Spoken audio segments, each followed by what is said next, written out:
लोग ऐसे से कमेंट करते हैं हमारी वीडियो पे, 2 बोरी चावल वाले हो शायद, स्वर्ग में भी जीसस से चावल लेने गए हैं ये सब, पैसा नहीं चावल की बोरी मिली है इसको। वाकई में बहुत ही ज़्यादा फनी कमेंट है, मुझे तो ऐसे कमेंट पढ़कर हंसी आती है। सच में लोग क्या क्या कमेंट करते हैं। और वचन भी कहता है ना, जब मनुष्य मेरे नाम के कारण तुम्हें सताएं, तुम्हारी निंदा करे, तो तुम आनंदित होना क्योंकि तुम्हारे लिए स्वर्ग में बड़ा प्रतिफल है। तो वाकई में मेरे को तो ये कमेंट्स बहुत फनी लगते हैं। और लोग कहते हैं तुम कन्वर्टेड हो। कन्वर्टेड का मतलब होता है बदला हुआ, जो बदला हुआ है। तो हाँ, हम कन्वर्टेड हैं क्योंकि जब से यीशु मसीह हमारे जीवन में आया तो हम कन्वर्टेड हो गए, हम बदल गए। जिससे पहले हम लोग नशा करते थे, मारपीट, गाली गलौज, गंदी चीज़ें करते थे, मगर जब से यीशु मसीह हमारे जीवन में आया हम कन्वर्टेड हो गए और हमारा जीवन पूरी तरीके से बदल गया, अलग हो गया। और अक्सर लोग हम पर ये इल्ज़ाम लगाते 2 बोरी चावल में कन्वर्टेड हुआ है ये। अरे यार, तुम खाने पीने के चक्कर में 2 बोरी चावलों के चक्कर में पड़े हुए हो। अरे वह इससे बढ़कर देता है, सिर्फ 2 बोरी चावल ही नहीं।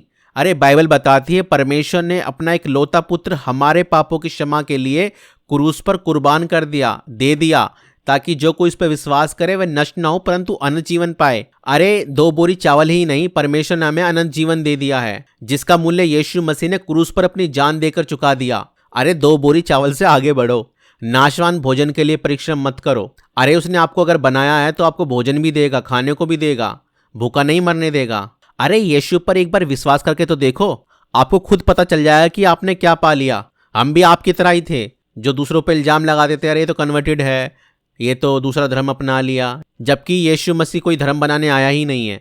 अरे एक बार जो देसी घी खा लेता है ना, तो उसको बताने की जरूरत नहीं पड़ती कि भाई आप देसी घी खा रहे हो, उसका स्वाद ही बता देता कि ये देसी घी है। मगर अगर आप डालडा घी को देसी घी समझ रहे हैं तो ये आपकी गलतफहमी है। अरे वचन भी बताता है, चक्कर देखो परमेश्वर कितना भला है। और एक बात बताऊं, जो आप लोग ये कमेंट करते हो ना, मैं तो सच में इन कमेंट्स को पढ़कर आनंदित होता हूं, क्योंकि मैं तो सोचता हूं कि चलो हम इस लायक तो ठहरे कि यीशु मसीह के नाम के कारण सताए तो जा रहे हैं। अरे हमारे लिए परमेश्वर ने बड़ा प्रतिफल रखा है। और सच बताऊं, जो लोग हमें सताते हैं, हमें उल्टा सीधा बोलते हैं, मैं तो पर्सनली बहुत आनंदित होता हूं, क्योंकि परमेश्वर ने इसके बदले में हमारे लिए एक बड़ा प्रतिफल रखा है। तो मुझे सुनने वाले मेरे भाई और बहनों, अगर लोग आपको भी इसी तरीके से कमेंट करते हैं तो आप भी आनंदित हो जाओ, क्योंकि परमेश्वर ने आपके लिए स्वर्ग में बड़ा प्रतिफल रखा है। आमीन, हालेलुया। तो परमेश्वर से प्रेम रखने वालों, परमेश्वर आप सभी को आशीष दे। सभी को जय मसीह की। God bless you all. So अपना हियाव ना छोड़ो, क्योंकि उसका प्रतिफल बड़ा है, क्योंकि तुम्हें धीरज धरना अवश्य है, ताकि परमेश्वर की इच्छा को पूरी करके तुम प्रतिज्ञा का फल पाओ। क्योंकि अब बहुत ही थोड़ा समय रह गया है, जबकि आने वाला आएगा और देर ना करेगा। आमीन।